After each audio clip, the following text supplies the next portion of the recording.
उसको दिखाइए ना। ठीक है शर्मा जी, ठीक है शर्मा जी। एसके दत्ता जी हमारे साथ में हैं और चूंकि वो राजनीतिक विश्लेषक के तौर पर जुड़े हुए हैं तो उनका पक्ष भी जानना जरूरी हो जाता है कि वो इस पूरी घटना को लेकर या फिर एक के बाद एक हो रही इन घटनाओं को लेकर क्या सोचते हैं, क्या समझते हैं।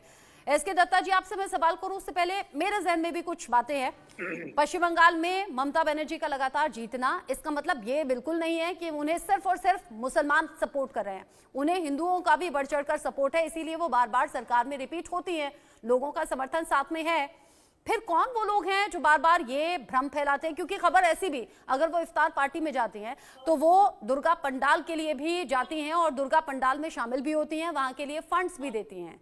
तो फिर ये कौन है जो माहौल खराब करने की कोशिश कर रहा है, या फिर जैसा अभी हमारे टीएमसी के मेहमान भी कह रहे हैं या कांग्रेस के मेहमान कह रहे हैं कि सिचुएशन ये है नहीं, दिखाने की कोशिश है। अगर ये कोशिश है तो कौन कर रहा है? सबसे पहले सबको जय माँ दुर्गा, जय श्री राम। बात यहाँ पे ये आती है कि आखिर इस तरह की बातें लगातार क्यों? आप भी जानते हैं, मैं भी जानता हूं कि एक हाथ से ताली बजता नहीं है।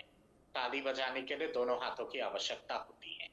अगर तृणमूल कांग्रेस अगर एक नैरेटिव चलाती है तो भारतीय जनता पार्टी का भी अपना एक नैरेटिव है, और उस नैरेटिव का, दोनों नैरेटिव के बीच में टकराव होने के बाद फिर माहौल खराब होता है। पर इसके साथ साथ ये भी जानने की बहुत आवश्यकता है कि आखिर बार बार कोर्टों को क्यों हस्तक्षेप करना पड़ता है हर मुद्दे को लेके। आप 2 दिन पहले ही आपने देखा होगा उच्चतम न्यायालय का, सुप्रीम कोर्ट का महत्वपूर्ण निर्णय आया है।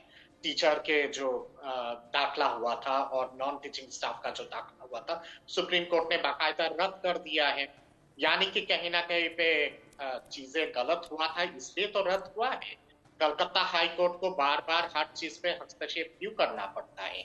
दुर्गा पूजा की जब जुलूस निकलती है विजयदशमी की और वो मुहर्रम के साथ कोइंसाइड कर जाता है, तो प्रदेश की सरकार की जिम्मेदारी बनती है कि दोनों चीजों को संतुलित वे में, दोनों ताजिया को भी निकालने दे और उसके साथ साथ विजयदशमी का, माँ दुर्गा का झांकी भी निकालने दे। पर कोर्ट को इंटरवीन करना पड़ता है क्योंकि आप ताजिया के मुहर्रम के दौरान आप विजयदशमी की माँ दुर्गा की झांकी को आप रोक देते हैं। हाँ। जो कहीं ना कहीं पे धार्मिक वे में बहुत खतरनाक है और ये सही नहीं है।